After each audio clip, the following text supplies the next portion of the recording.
What's up, everybody? Eddie Barco here with the Nebula Music Podcast, and today I'm excited to be speaking with Joel Manduke.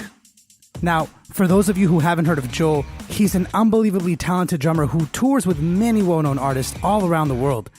But more amazingly than that, he's a human Swiss Army knife, and I mean it. This guy does it all, and one of the major things that he does is he's heavily involved in the YouTube production world. I mean, this guy has worked with Jason Mraz, with T-Pain, and some of the biggest YouTube artists today, helping to produce some of these creative and amazing videos. So I knew that I had to sit down with Joel and figure out how he balances his time and how he got into this world, because he's absolutely killing it. So let's not waste any more time. Let's dive right in.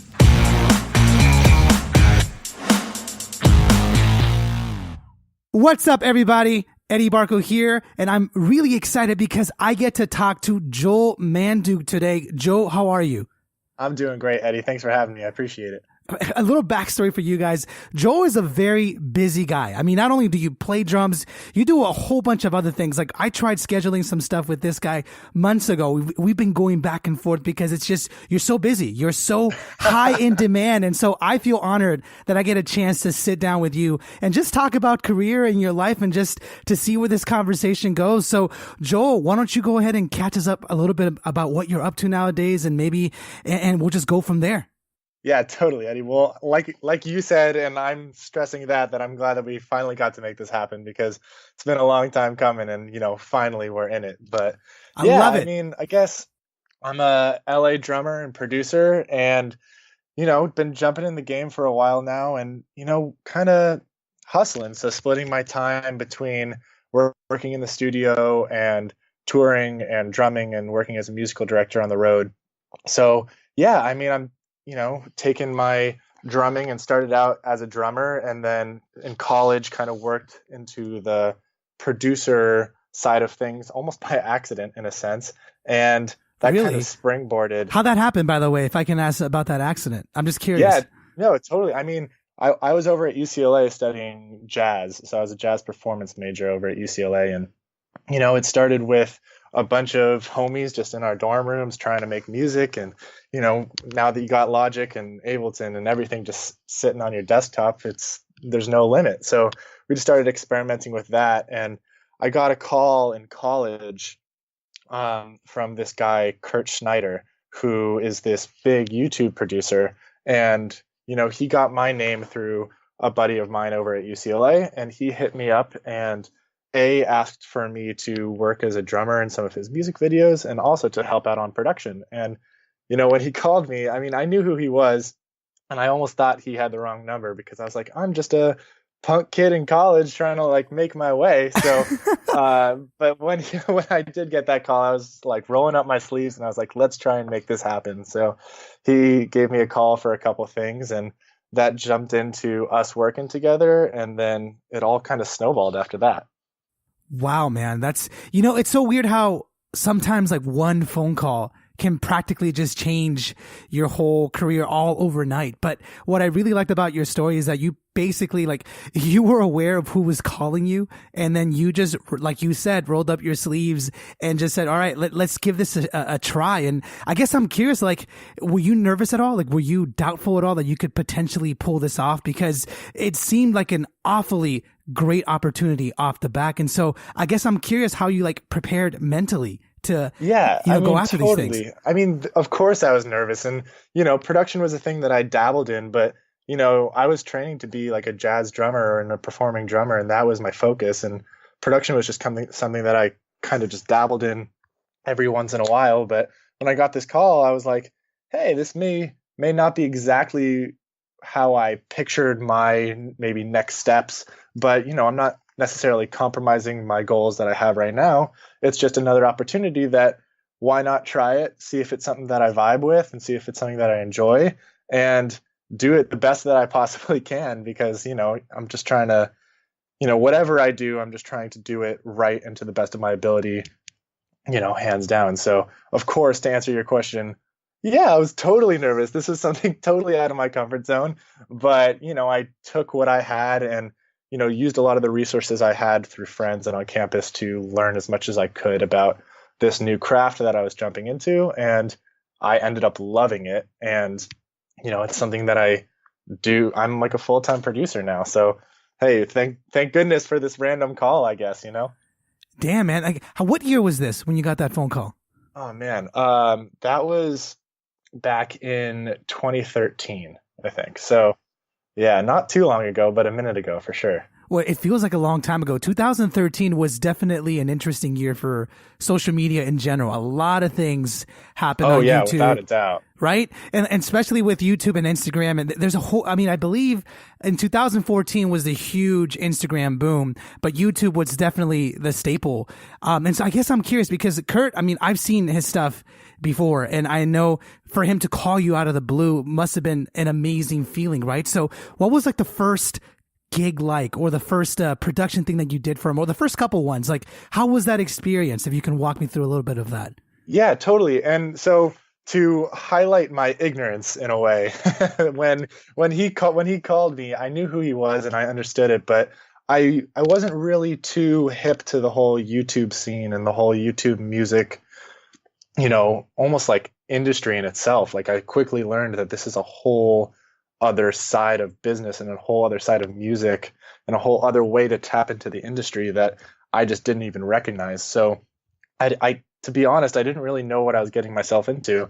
But when he gave me a call, it was kind of a two-sided thing. It was like hey, do you want to come and star in this music video, help with some of the drum stuff, and then star as the drummer in this music video? And I was like, yeah, sure. Like, I didn't really know what he meant, but like, yeah, tell me where to be and what I need to do, and I'll be there. Like, any way I can help. So it turned out to be this giant production over at the YouTube space in Los Angeles, which is basically a giant production facility that Google and YouTube own, that, they can shoot anything from YouTube videos to full length movies and full productions. Or, I've been over there working with anybody from like Aloe Black to Hunter Hayes to Jason Mraz, like Wycliffe Jean, like everyone's coming through this place. And Jesus, I had no idea it even existed. I've been living in LA for my whole life and I never even knew about it. So I ended up going over there for this one music video shoot, and my mind was blown. I was just exposed to this whole other side of, production in quotes, because it was the music production, but also this like side of music video production that I never really educated myself on or explored much. And I was like, holy bleep, like this is crazy. Like, there's just so much that goes into this craft. And I was so excited by the artistry behind it and just how much effort it takes to put a piece of, content like this together. That's amazing, man. You know what's funny is my story is very similar to yours in terms of YouTube.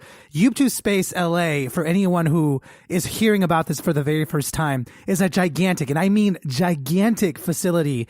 It's huge. It's really close to Santa Monica-ish area. If you've ever been to Santa Monica, it's around that vicinity. And I first got introduced to it, I think 3 years ago, when we went for like this music event. And ever since then, YouTube LA has kind of, become a little more popular. People know about it now. It's become like a hangout spot. You don't necessarily have to be a creator to know about it, but it just blew me away by the sheer size, how many rooms there were. It's just professional. It's incredibly professional. 100%. And the cool thing about it is that when jumping into all of this, I quickly realized how much YouTube likes to support their artists. And the type of thing over at YouTube, don't quote me on this because I think that they're, tiers or requirements have changed, but it was basically the type of thing where if you had like 50,000 or if you had like 10,000 or 50,000 subscribers on YouTube, you were allowed to go into this facility and use any of the equipment you wanted for free so that you could springboard your career on YouTube. Like, they were fully supportive of just people coming in, creating. And if anybody who's listening to this is interested in learning more about it, they also host tutorials and classes of like YouTube 101 of anything from just creating your channel to things that are more complicated of mixing and producing music and all this other types of, classes that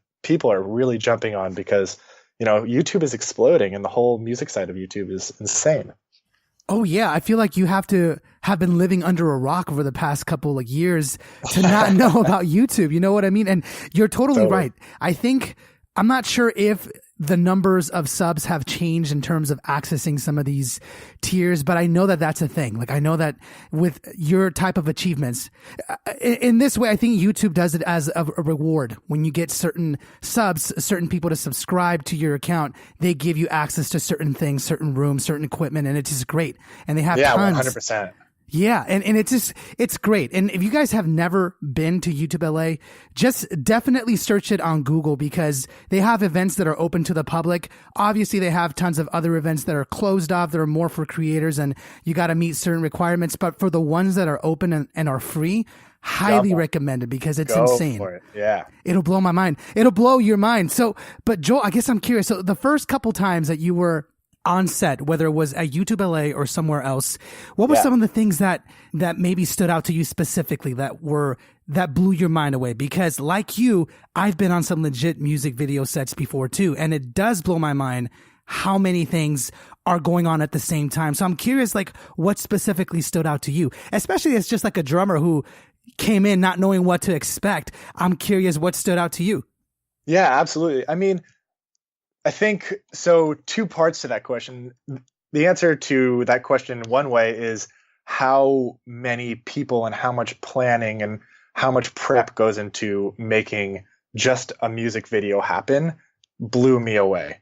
And that's like one type of music video. But the other thing that blew me away was so many of these creators who are on YouTube who are putting out these unbelievably professional and beautiful videos.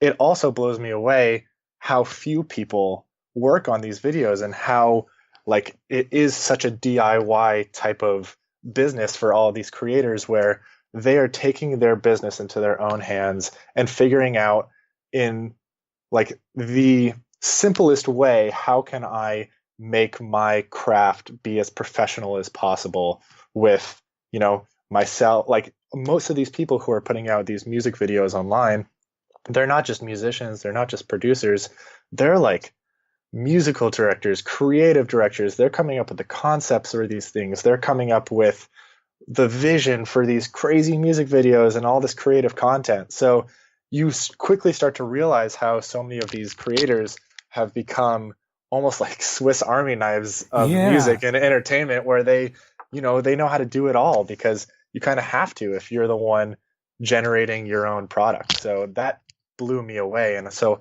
I kind of jumped into that scene a little bit and fell into it by accident, but I was so excited about it that I was like, I want to figure out how to do all these things and become a Swiss Army knife like all these people around me, so it was exciting. I never really jumped on to, this might be fast forwarding a little bit, but I never really created my own like YouTube channel that I was putting out like projects for myself on. But I think that I started working for Kurt full time as like a creative director as his full-time producer and musical director, and then started working with a bunch of other bigger YouTubers on production and like creative direction and other things like that as well.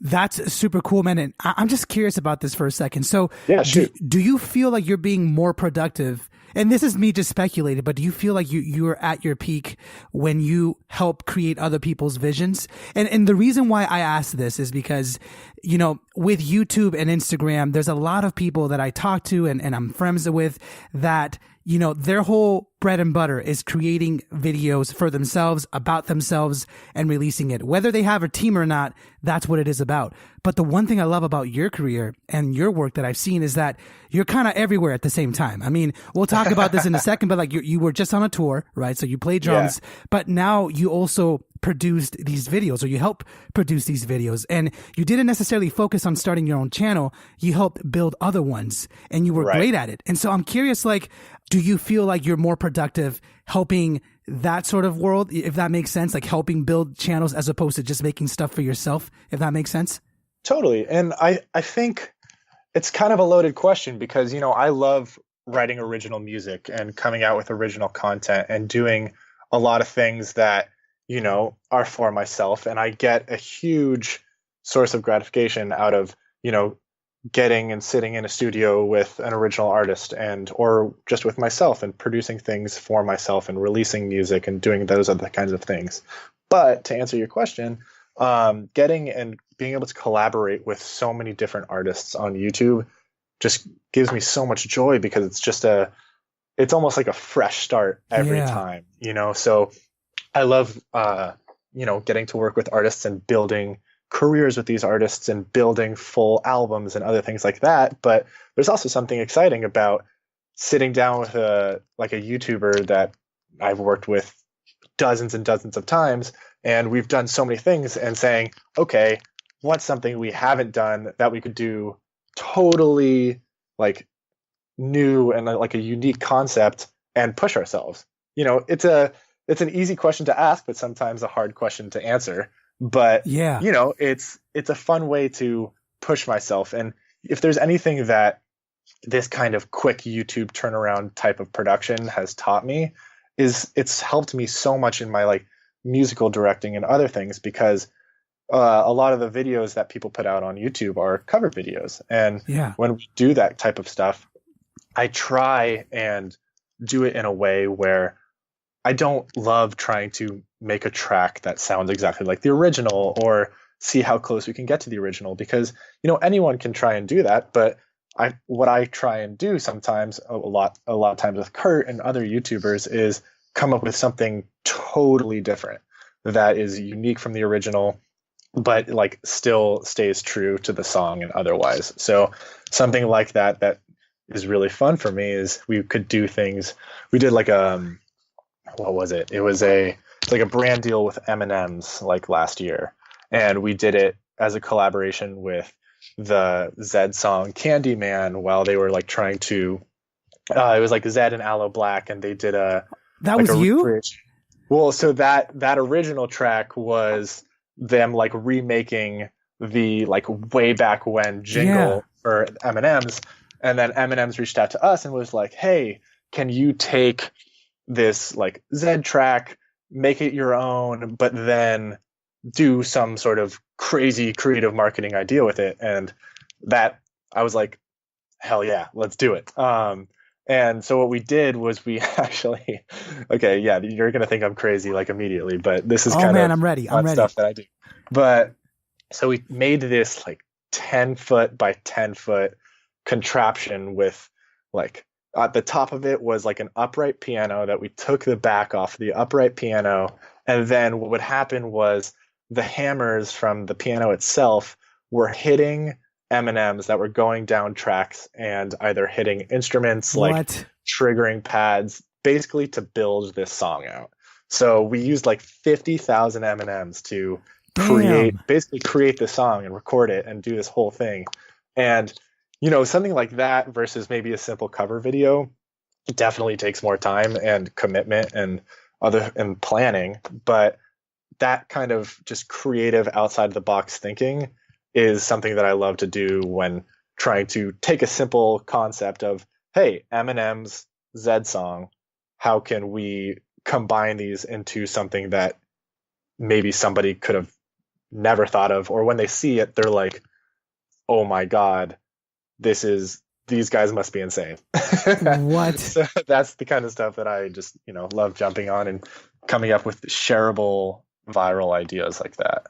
Dude, that's crazy. I feel like I think I saw that. And I guess I'm curious because since you are the master, essentially, you have worked. I mean, dude, don't give me the credit. Don't give me the credit. well, you're dropping names left and right. And you know what?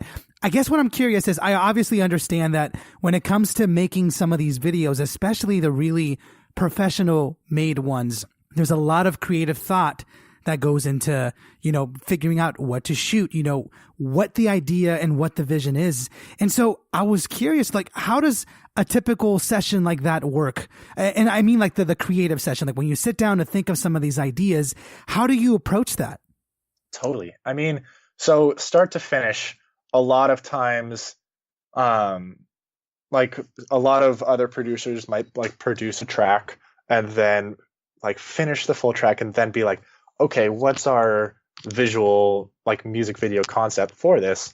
For me, it kind of goes the opposite way, because a lot of times when I'm coming up with more creative ideas for these YouTube videos specifically, it's what concept do we want to portray or visualize, and then how can we build a song or music video around that. So specifically, for this Eminem video in particular, or even a different one that we did like a video for Coke. So Coke was this idea of, hey, let's write original song and do something that is pressing Coke as a brand, but in a musical way. So I kind of started backwards and I was like, okay, what do we want the visual component to be? So sit down, and this is a video that I did with Kurt, and we were talking like, okay, maybe let's come up with, let's make the music with the bottles. Like, let's actually make the bottles the instruments. So it was this bigger idea of like 5 of our like close friends and YouTubers were sitting around a table, and it was sliding the bottles, like popping the bottles, clinking the bottles, and other things to build this giant percussive, track around that these people were going to be singing a cappella over. But rather than, singing and performing a piece of music in a music video and taking a sip of Coke at the end with the label out to show that I love Coke, it was more of like an incorporation and this like creative development around the Coke bottles themselves, I guess. I don't know if that really answered your question, but it was more of just this idea of starting backwards of how we want the music video to look, and then how do we build a track to complement that idea. That's crazy. And how long does one of these videos, obviously it depends on the size of the production. I mean, like building that 10 by 10 Eminem back piano might have taken a little while, but I'm curious, right, like generically wise, like how long do some of these videos that you work on, how long do they take to produce from beginning to end? Well, like you said, I mean, it very much depends on the complexity and concept for these. Like for some of those, that might take like a few weeks or a couple weeks because there's more people that you have to deal with and organization and like pre-production and post-production on a lot of these like bigger productions. But, when I'm cranking out and working with Kurt Schneider on his music video output, we're trying to put out like, around 8 music videos or 8 videos on his channel a month. So that usually comes down to, on top of all the other things that we're doing, it's usually, hey, this video or this song hit the charts, let's do a creative idea for it. And 2 days later we're shooting it, and then 3 days, and then the next day we release it. So it's usually like a 2-day turnaround on this kind of stuff. So really, yeah, we try and run a pretty tight ship. Wow. But you said 8 videos a month. So what are you guys doing? Like 2 videos a week? Something like that. Yeah. It varies a little bit depending on, things that we're doing, if we're doing other things for other clients or otherwise, but we usually try and release maybe like 1 every 3 days or 1 every 3 or 4 days. Yeah. Wow. That's crazy. And so like when you're on set, how long is it? Usually like a full day, like 18 hours plus? Or does it depend? Obviously it depends, but I'm curious, like, is it really, really long when you're shooting? The shooting process usually doesn't take too long because we try and keep it like pretty concise. So it'll range usually between like, 3, like maybe around like 3 hours or so. Coming back to the idea of, when we're running these productions, we have like our videographer who's like the dopest, and he knows exactly what to do and has a similar vision that we do. So we know what shots to get and how quickly we can get them. And then we're always setting up our own lights, setting up our own locations and other things. So we've come to like kind of a machine-like style of knowing how to get to where we want to be and doing it in a really efficient way. Man, you really are a Swiss Army knife. What's your official title, dude? Like what specifically is your title? I'm just curious. My official title is the dude who's faking his way and has no idea what he's doing, but somehow, some way gets the job done at the end of the day. That is how you do it, man. Honestly, I love that. I love that. That's your like self-given title, and that's the way it should be. So I've seen a lot of the work that you're in. I know that I saw some videos with one of the videos that I really liked that I saw on Facebook, and I know it went viral a little bit, was the one with T-Pain. Right, I believe that one was definitely one of my favorites, and I'm curious, like, did you work on that one with T-Pain?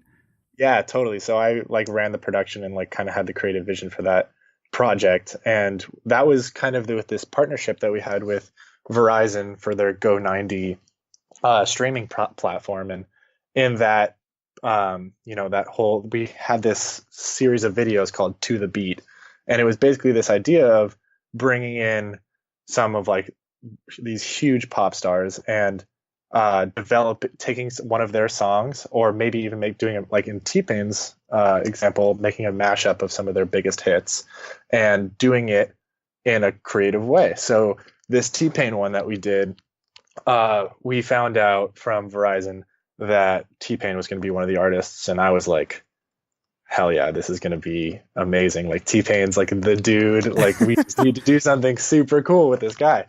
So, and he can sing, dude. Exactly. So that's what I wanted to leverage. Was when I was talking to T-Pain actually on site, I asked him about the whole autotune thing, and he was talking.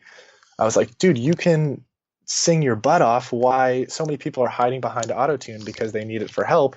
You don't need it. What was your thinking when you kind of jumped into the music world and kind of made this autotune your thing and your brand? He's like, when I was coming out and making music, I kind of used autotune as a way to make my voice into this new timbre and this new instrument. He's like, I wasn't using it because I needed it, like you said, but I just wanted to create this, like, that snap tune that you hear as a way to give listeners something that they hadn't heard before. And I was like, amazing. And then at the same time, I was like, however, I also just saw he put out this NPR Tiny Desk concert where it was him singing just like totally raw, as all these kind of Tiny Desk concerts are. Yeah. And I was blown away. I was like, it was my impression of that I hopefully the people who watched this video that I produced had, which was, damn, who knew that T-Pain could sing. So I wanted to leverage that, and what we did was we built this mashup of 5 of his biggest hits, and it was basically him, piano, and violin, and my great friend Gabe Wheaton killing it on violin, and it just became this great thing. And you always cross your fingers that these videos are going to blow up, and this one did. And next thing you know, he's going on these acoustic tours, like pushing himself in this way. And it was this giant like explosion around this one simple concept of T-Pain having crazy talent that just went so well. It was awesome. It was great. Was that one of your favorite videos to work on? Yeah, I mean, that one is great. We got to work with a couple other people that I just admire so greatly. We got to do a video with Anderson .Paak, who is one of like my greatest inspirations and just one of the baddest dudes out there.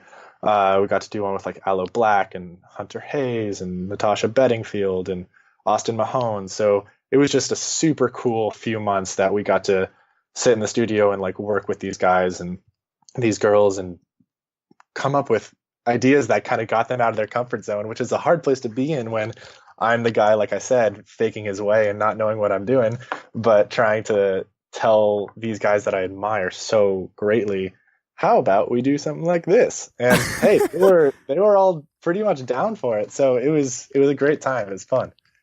I love your attitude, first of all, because you seem so just down to earth and just chill. And then any sort of challenge that comes your way, you seem to just be able to grab it and just, own it in a very in a very playful way, if you know what I mean. Like you're just totally. Like, hey, this is what I'm going to do. You got to enjoy it while you're making it happen. And all that being said, I'm ready to, and I know that I'm going to make mistakes, and I've made mistakes. And if you're out there playing it safe and not pushing yourself and not getting yourself out of your comfort zone, then you're just going to stay in your comfort zone for a long time, and you're never going to really like take these bigger steps forward and try and push yourself in a way that might make you fail, because you learn from those fails and you learn from those mistakes. And I mean, that's all normal, and people that you work with understand that because they've all been there. So, sitting on your heels and like being scared of those types of situations is no good for you or the person sitting next to you. So you might as well just go for it with a smile, you know? What's interesting about what you just said is that you mentioned how the people that you end up working with, a lot of them were in the same place that you are currently now, and that they can understand, when those mistakes or that fear comes in. Is that something that you sort of learned as you started working this, or did you kind of go in with that mindset, knowing that as you worked with more notorious people, more well-known artists, that, hey, they were once where I was, so it's totally cool? Or did you kind of learn that as you went along? Oh no, when at first I'm saying this because I'm still learning it now, and I'm preaching it because I'm almost saying it to myself because I want myself to hear it. But I'm still nervous going into these things, and I don't want to mess up and all of that. But you start to learn that. I mean, I've been lucky to be surrounded by and have great mentors who have helped me say these things to me and actually have helped me actually internalize and feel this, because everyone, like, whether it's myself sitting here trying to get a drum gig, or freaking like Aaron Spears trying to get a drum gig, or Devin Taylor, or like Dave Elich, or whatever, like these guys who I look up to like far beyond and like are some of my idols, we're all trying to do the same thing. We're all trying to make our way into music and play drums or produce or just make music and enjoy it and do it at a professional level. And 9 times out of 10, you're going to run into people who are basically just, like I said, trying to do the same thing and understand where you're at, understand where they're at, and understand where we're both trying to be. And you start to realize pretty quickly that we're all each other's support systems, and we're all pushing each other to a higher level. So it's hard to grasp around. And I go through waves of times where I really get it, and other times where it's a harder concept to grasp, because anybody who's in music knows the waveform of being a professional musician. But yeah, it's just something that we got to try to remind ourselves, I guess. Yeah, and as long as you're making that choice to constantly, tell yourself that, hey, it's okay to make these mistakes, but you have to go out of your comfort zone all the time. Has there ever been a moment where you didn't want to go out of your comfort zone, if that makes sense? Because I know some things can be intimidating, and you seem like the guy that just takes on any challenge that comes his way. But I'm curious if there's ever been like an opportunity or just a choice that just seemed a little way too far out of reach, and you were like, maybe I'm not ready for that yet. Yeah, I mean, there's definitely times where I feel like I'm the small cat in the room, or question myself of, do I deserve to be here, or like, should I even jump on this, because I might not personally feel ready, but I got called for the gig, and I'm like, did they call the wrong person? Like, who knows? But I'm not sure.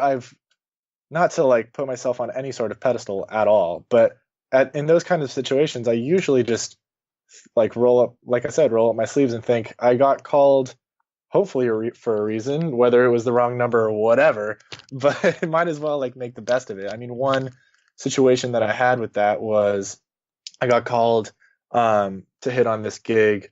It was like a Google event pushing Wyclef Jean's anniversary of Carnival and doing other things, and hitting on that gig was like Wyclef Jean, of course, and like Teddy Riley on keys, and like Jerry Wonder on bass, and these people that I've just been listening to for so long. And then like my punk butt, like 21-year-old kid at the time, walks in, and I'm like, hey, I'm hitting drums. And at that moment, I was like, I definitely had that feeling of like, do I deserve to be here? Am I like really at the level that I like can hang with these guys, honestly? Because I'm like listening to them and transcribing them and like figuring them out, and now all of a sudden I'm up there trying to hang. But up there, you got to take those nerves and channel them in the right way to kind of come to the senses of, I got called for this gig, I'm going to play this gig, I might as well enjoy it, I might as well just play it to the best of my ability, not try to sound like anyone else, not try to do anything, just play for me, because they, for some reason called me for me. So you might as well just hit it and do it because you love it, and, learn from it. Dude, wise words from you, man. And you know what's funny is the way this conversation started going. For a second there, I forgot that you were a drummer.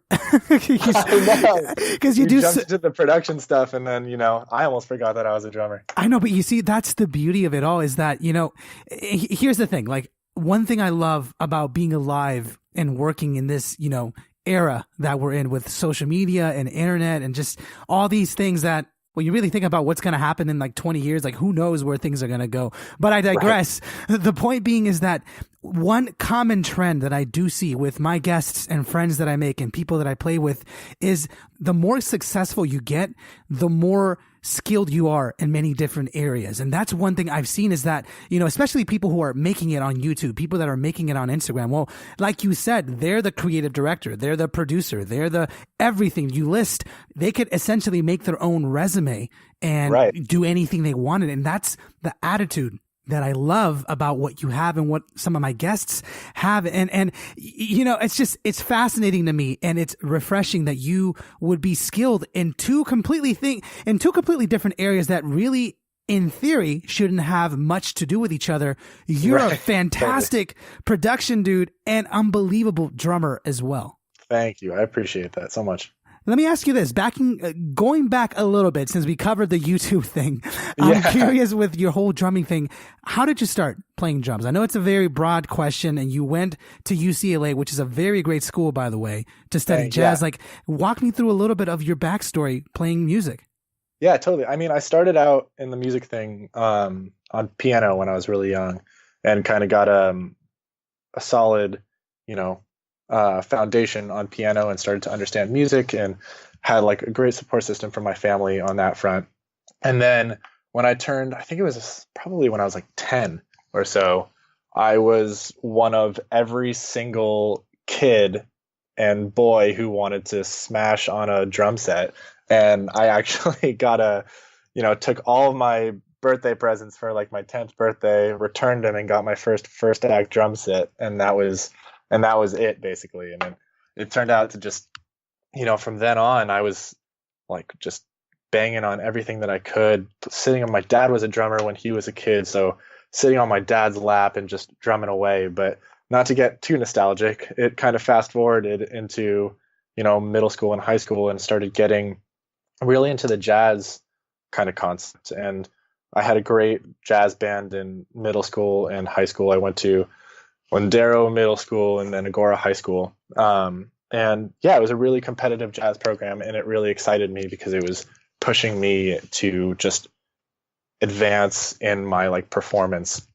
So then I went from high school, and I quit. Like in the middle of high school, I realized that drumming was actually something I wanted to take very seriously and go to college for and push it in that serious of a way, and decided to go to UCLA to study jazz performance, because I really did want to stay in Los Angeles, because I had been building this kind of network of musicians. And just recently, like the Thelonious Monk Institute had just established at UCLA, which was bringing some of the best musicians in the world through UCLA, both as clinicians, but also as like the master student body over at UCLA. So I kind of went to UCLA and built my kept building my my jazz chops and like jazz professionalism over there. And then a lot of things just started happening in college, of touring and performing and traveling a lot more, and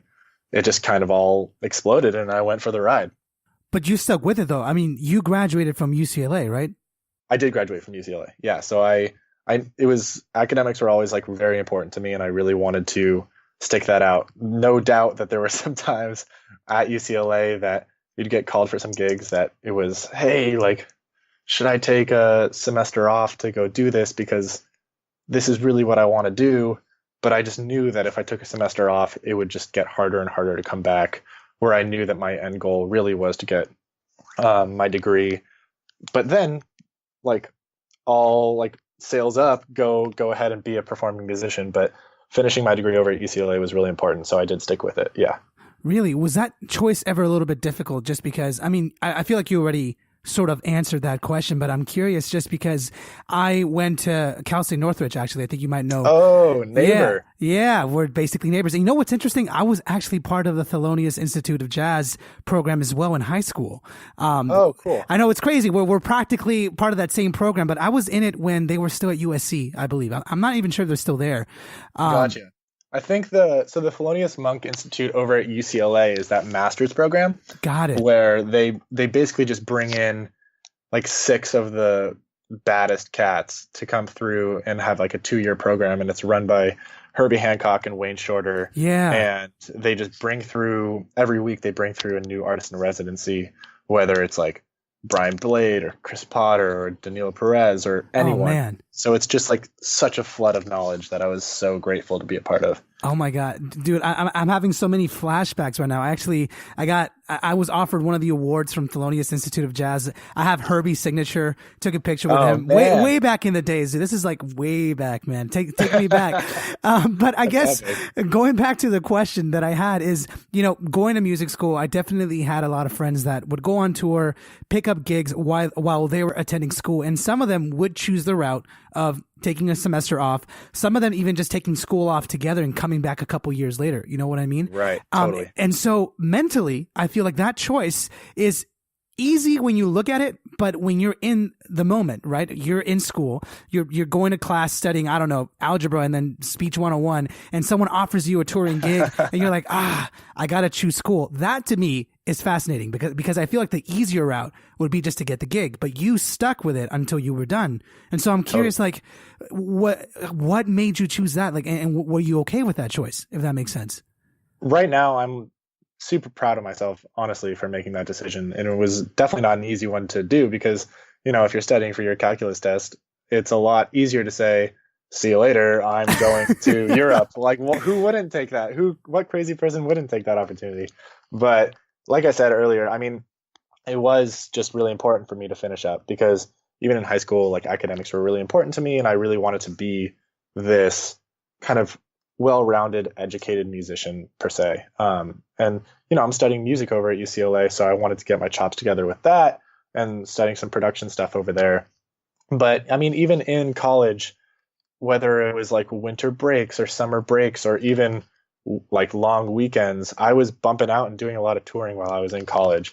So I was traveling with a few different artists and did some Asia tours and did some like pretty heavy opening spots and other things like through Asia and Europe and the US and other things. So it was a lot of writing papers on airplanes and other things like that. But I was trying to, create as much of a balanced environment for myself as a professional musician, but also as a student. That's fucking great, man. You're so balanced, and I love that. And so you just came back from tour earlier this month, if I'm not mistaken. Yeah, totally. Who were you on tour with? I was out with this guy, Leroy Sanchez. Yeah, he's like a pop R&B guy. How did you know what? I feel like I have heard of him before. How did you get hooked up with that gig? Totally. So Leroy actually has a pretty heavy following on YouTube as well. And he is one of those gems on YouTube who took his YouTube presence and built it into like this incredible channel with like a ton of subscribers. And with that sort of acceleration, I mean, backing up a little bit, so he's from Spain, and with his YouTube presence and explosion almost per se, it's actually what brought him to the States. So he came over to start working on original music. And when he came over here, I had done a couple like production collaborations with him through some YouTube things. So I knew him kind of through that universe. And he's been coming out with original music that is just absolute fire. And he had this world tour that was happening earlier this year. And when it happened, he gave me a call, and I knew the guitarist from the group, and it was, hey, can we make this come to life? Or you could for like 50 shows in the next like few months. Like, are you ready is this something that you're interested in? And I was like, hell yeah. I mean, he's an incredible artist, such a great guy. And, world tour ain't too bad either. So it was a really fun time. It was really fun. What countries did you guys hit up? Oh man. I mean, we did North America, like US and Canada, and then all throughout Europe, and then all throughout Australia, and then lip sealed possibly some Asia stuff next year. So Damn. And how long was the tour? I feel like we started talking way back like in June or something. So I feel like you were away for a couple of months. yeah, it was a couple month run. So playing basically like 5 shows a week for a couple months. So it was definitely a heavy run, but I mean, I love it out there on the road. It's performing every night and doing what you love and enjoying it on stage in front of tons of people. I mean, that's kind of what all us drummers and all us like touring musicians are in it for. So you can't really beat it. It's true. And let me ask you this. So production guy, touring drummer guy, how do you balance switching back and forth? Because obviously a tour is very highly demanding of your time, and luckily you don't have any papers to write on the plane anymore. It's got to be the worst thing to do, you know. No, I'm not bitter about saying goodbye to the papers. Yes, I don't think anyone is. Anyone who loves those papers is just on a different plane, man. Like I don't understand it. But I'm curious, you know, like you basically came back and like we were talking a little bit earlier, you just jumped back into picking up some other gigs and some production stuff. So I'm curious, like when you go on tour, do you just call up all your people and just say, hey, I'm going to be gone for a little while? How do you balance that switching back and forth between different avenues, if that makes sense? Yeah, totally. I mean, if there's anything that kind of living this double life of production and drumming has taught me is I have to stay freaking organized if I need to make this happen. So it's just a lot of pre-planning and other things, and it helps when I find out if I'm doing a tour out ahead of time, because the last thing I want to do for any artist that I'm working on in production or even in any sort of longer length performance situation is jump into anything with any promises of like deadlines and other things, and then all of a sudden be like, sorry, I can't do this because I have to do something else. Like that's just not fair to anybody. So, I mean, the way that I kind of make it happen is just organization of understanding how long I have to do each. And the nice thing too is in the amazing technological age that we're living in is I'm bringing my computer with me on the roads and I'm sending off stems and producing from the road as well. So even when I'm out touring, the production doesn't really stop. So I'm still out there creating and sending stuff like to and from abroad, so that, you know, it's easy to, once you get like the wheels turning on production with some people, if you step out of the game for 2 months, it's easy for like that kind of momentum to slow up pretty heavily. And that's something that I definitely didn't want to sacrifice. So the sacrifice to make that sacrifice not a sacrifice, I have no idea if that made sense, is, That made sense. you know, to like, when you're out there, like, you know, you're tired after a gig, but like if you're on the bus, like work on some of the production stuff that you still got cooking, you know, you're kind of living the performance and the production stuff. And that's kind of what I signed up for. So yeah, it takes some discipline and some self-motivation that is sometimes harder to achieve, but you know, you got to push yourself. So that's kind of the mindset that I try to accomplish. Dude, I love that. I love that you think that way, because, I mean, I'm not speaking about anyone specifically, but I definitely have encountered plenty of people that, you know, they want to get to a certain place or they want to do multiple things, but they don't maintain it. You know what I'm saying? Like it's really tough. It is tough. Like it isn't easy, and it isn't for everybody, but you are able to manage that, which I find amazing, because I know it takes up a lot of your time. And I mean, I guess I'm just curious, do you feel like you do that because you absolutely love it? Do you have like a major goal in mind? Or is it just, I just love doing both things, so I'm going to keep doing whatever I can to make sure that both things are cooking all the time? I think it's the last curtain that you just talked about. Is I genuinely love being in the studio and producing and working as a session drummer as much as I do performing on the road. I genuinely get so much like creative stimulation and excitement out of both creative processes. And, you know, definitely gets tough. And, you know, if I had the ideal for 2018, it would be to split my time 6 months hitting arena tours and 6 months in the studio coming out with like new records and other things. So trying to figure out how to do that is always a process that I'm like battling and figuring out. But, you know, it's the balance that I'm trying to find and figure out to, you know, keep the joy there without like overworking myself. Yeah. And because like it's so easy to just like spiral because you've signed up for too many things. Yeah. And you're overworking and you're like, at that point, I just don't want to do this anymore. Like that's just, we've all been there. So it's just kind of coming up with balance and figuring out how to do it like in a healthy way. I love your explanation method because I feel like a lot of these things can get overcomplicated, if you know what I mean. Oh, for sure. Yeah, no doubt. But you're absolutely right. You hit it right on the mark, which is something that I feel like a lot of people that I've talked to have mentioned to me before, and other people as well, is that, there's a certain point for everything. There's a certain time and place for everything. There's a time to work really, really hard, but there definitely is a thing as going way too far. And that can make your passion seem like the worst thing ever, especially if you signed up for way too many things. If you're just over pushing yourself, if it becomes a chore, then it's definitely too far. That's at least my take. I think you nailed it right on the head of just like if it ever becomes a chore, then you're doing something's not right, because you jumped into this. And if we all wanted to like make $1 million, then none of us would have chose to do music. We're doing music because we genuinely love it. If you can make $1 million doing it, incredible. But we're doing it because we love it, and that's the bottom line. So if it ever becomes some sort of chore or have to rather than like a want to, then it's time to like take a step back and assess. And I mean, that is definitely something that I think I can speak for all of us, that we've all been there, where we just get tired and we get overworked and we're like, I just need like a second to just breathe so that I don't, like run myself into the ground, and I can still keep up this sustainable kind of workflow without, driving myself crazy.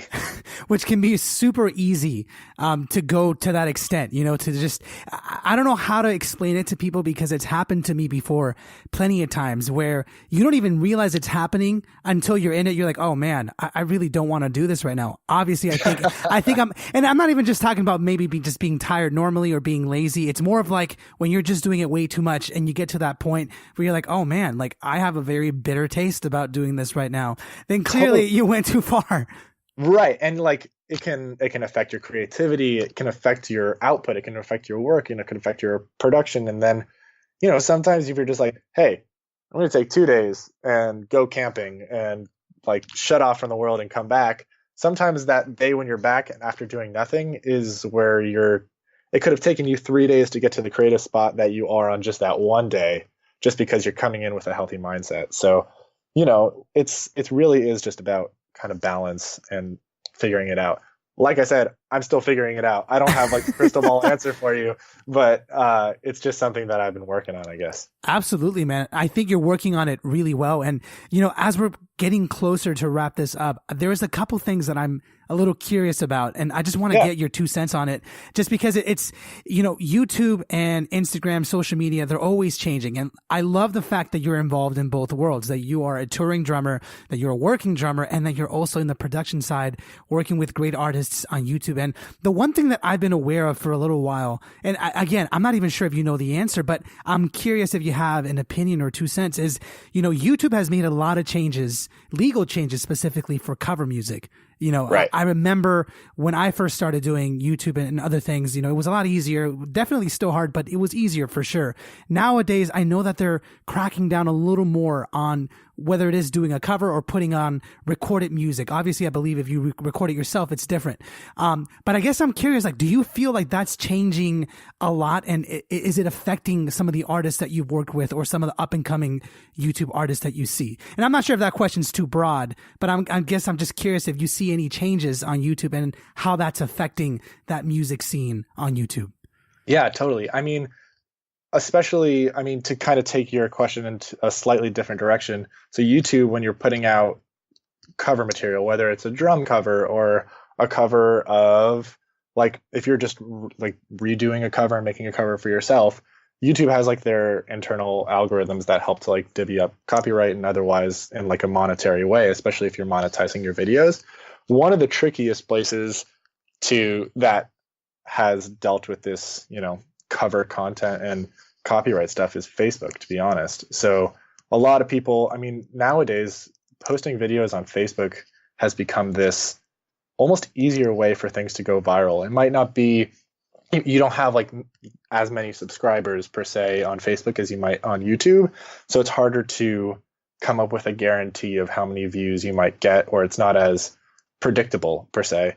But that being said, putting a video on Facebook versus YouTube, sometimes like you could post something on Facebook, and I've done it before, and it gets like 100 million views, and then on YouTube it gets like 2 million views, and it's just because like the shareability on Facebook and like the tagability and the ease of getting a video on your feed to everybody else on somebody else's feed is so much easier than taking a link on YouTube, posting it on Facebook. That being said, too, the Facebook algorithm behind that, I don't know if I'm getting too technical with this. No, go for it, man. I love this stuff. The Facebook algorithm behind it places a much heavier importance on embedded videos on Facebook than it does for like a linked video from YouTube on Facebook. I don't know if you've ever posted a video or a link from Facebook and you're like, why isn't anyone seeing this? But then if you like upload it directly to Facebook, all of a sudden you're getting like 10 times as many views. It's kind of this battle that I know a lot of people are having, especially cover artists on YouTube and people who are trying to do even like drum cover videos. It's tough for people to kind of go under the radar as a lot of these labels are kind of cracking down on copyright. Dude, it's insane that by the way, you can never get too technical for me because I love this stuff. Like, I mean, there's some people I've talked to. I've had some other people like Sam Blakelock on the show, who's an Instagram marketing whiz. And we talked about the algorithm for a while. And I believe the algorithm is very similar to Facebook, but they're two completely different entities. But I will agree with what you're saying. There is something there when it comes to posting something on Facebook for whatever reason nowadays. And again, I don't really know why specifically, but it could be because Facebook has kind of set itself up as like the hub where all your things are connected to. You know, like you got to sign in to Google or whatever using Facebook, and we can go on with that for hours. But my point, it's weird. But my point being is that you're absolutely right, is on Facebook, I do see this trend where things are going viral a lot faster on Facebook. But the difference is where a lot of people kind of get stuck in the middle is, you know, YouTube has monetization, you know, a chance to make money. Whereas Facebook, really the only, you know, motivation is to get yourself more likes or more follows on your page. That's where like a lot of the lip biting comes into play, where, you know, a lot of these YouTubers might, you know, throw their video up on Facebook while they throw it up on YouTube. And on YouTube, they're getting, let's just say like 1 million views, and then on Facebook they're getting 100 million, and they're like, why can I not make money on this? Like, what is happening? This isn't right. But, you know, yeah, so you're 100% right in that sense, and it's tricky because you just gotta like, it's almost like flipping a coin, because there's no like real telling whether something is going to blow up as you want to. But it's a crazy new industry. It's ridiculous. Yeah. And you know what? One more question about this stuff, because again, it's just, I love picking your brain. I could talk about this all day. So dude, I love it. Okay. So you obviously well, I'm hoping, you know, I think like a year or two ago, you know, YouTube changed its whole platform where it used to prioritize, at least this is from my knowledge. It used to prioritize like likes, you know, now it's all about minutes. Right? If I'm not mistaken, it prioritizes how long a video has been watched, and it usually puts the videos that are long on top of other videos that are shorter. And there's a whole big reason behind that. But my curiosity is, in the music scene, in the artists that you work with or you've worked with in the past, do you see that emphasis switching from likes to minutes watched? Has that affected their creativity or their output power? Has that affected their channel at all? Do you see that kind of making like a change in the cover scene? And I'm asking this because, in theory, if YouTube is prioritizing, again, just because it's a technical algorithm thing, if it's prioritizing videos that are 10 minutes long, well, it's hard to find a cover that's 10 minutes long. You know what I mean? So I'm curious, like, what you think about that. And maybe, again, it's too broad, but what do you think? Is that affecting artists at all? Or does no one even notice? I don't really know. I might be mistaken, but I'm not sure if YouTube prioritizes videos based on length. I think it might prioritize them based on like views, and then also retention rate of like how long a viewer will actually watch that video. I'm not totally sure about that, but I do know, to like stress on what you were asking, is a lot of like these YouTubers we'll try and shoot for a higher retention rate. I mean, like in today's day and age, I mean, we're all guilty of it. We'll watch a video for like 15 seconds, and if Yeah. we're like semi interested in it, we'll probably like flip to a different tab on our browser while it's still running and not even really watch it. So, you know, yeah, we try, like a lot of the people that I work with, we definitely keep that in mind, because we try and do kind of, I try and create like moments in a video where it would be like, oh, like a moment that would like make a viewer be like, oh, that was cool, like I might as well keep watching, to try and keep them hooked. So throwing one of those at the beginning, whether it's like something cool musically, something cool visually, a concept that might catch their interest, and then have another moment in the middle and then another moment to send it off at the end, is, you know, something that, it's not my idea. It's something that like a lot of people are trying to do to try and like keep an engaged audience, where, you know, the people who are watching you are probably watching it in class when they shouldn't be, and like can't really like hold much interest. So it's definitely like it's tricky, to what you were saying of, Yeah. you know, YouTube's prioritization of like what is popular. And I know a lot of that is views, like Yeah. mainly, because like, you know, the most viewed videos are going to be at the top of your feed when you search a piece of content. But I know that like retention rate and other things are another things that a lot of the creators themselves are concerned about and pay attention to, for sure. Which again, it's something that fascinates me, how in tune you and, you know, the rest of the YouTube crew is, because you have to. I mean, just 4 years ago in 2013, you know, YouTube was already established, but the amount of covers and musicians on YouTube was a fraction of what it is nowadays, you know? Totally. And Yeah, to without a stand doubt. out, I mean, requires effort and knowledge. And so I guess I'm just reiterating what you're saying. Like, if anyone out there is, you know, doing YouTube now or thinking about doing it, definitely highly encourage it. But I guess to me, it's helpful to understand what the pros are doing, what you're doing, what the people that you're working with are doing. They're on top of it. They know all Right. those analytics, and they use that to help them make better content. So apply that to your own stuff if you're listening. Yeah, totally. And if anyone is wanting to jump in and start a YouTube channel and, you know, start doing, whether it's cover video or creative content or whatever you want, I mean, the overarching umbrella of things that I tell people who are curious is, make sure that the quality of your video is as important as the quality of your audio. So if you're like a musician and you're doing like really dope tracks and you're like, your production is on point, if your video is not impressive, and it doesn't have to be complicated, it can be very simple, but if it's like doesn't meet a very good like production like visual, like if it's not intriguing to the eye, then that almost like defeats the purpose of your solid audio. And it's kind of the other way around. If you have like a not so like well produced or well recorded track, but you have a beautiful video,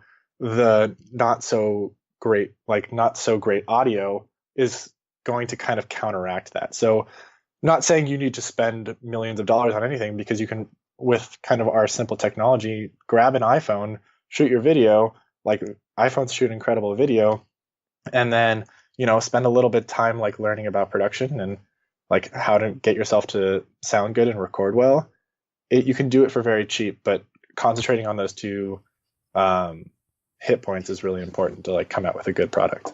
Absolutely. I always encourage anyone, like some of my fans and some of the people that just are curious, is to do the best that you can with what you've got. And so you're absolutely right. An iPhone out of the box already has a good camera and and a decent mic. Especially if you're a singer, you can get away with that. With things like drums, it's a little harder. But my point being is, we could have played piccolo. I don't know why we didn't choose flutist. Well, because we like to bash things. We like sound.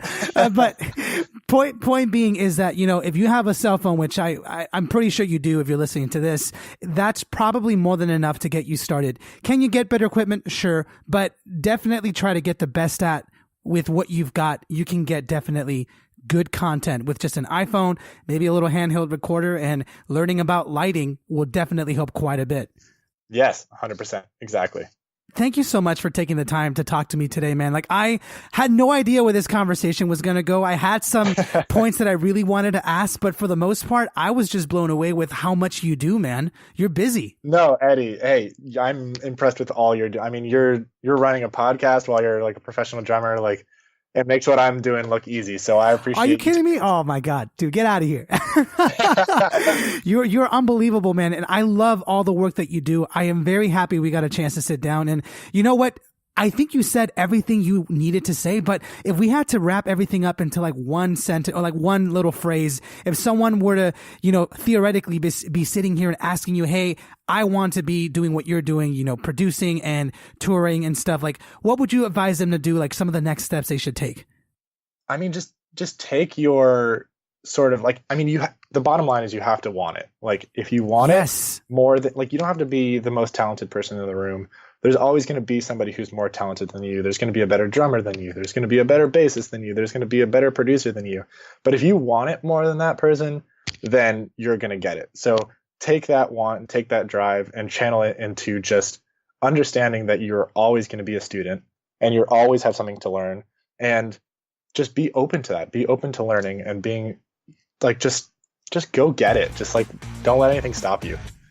Hell other yeah, than man. eating. Other than eating, make sure to eat. Don't forget to eat, and definitely know your limits. Don't get too packed.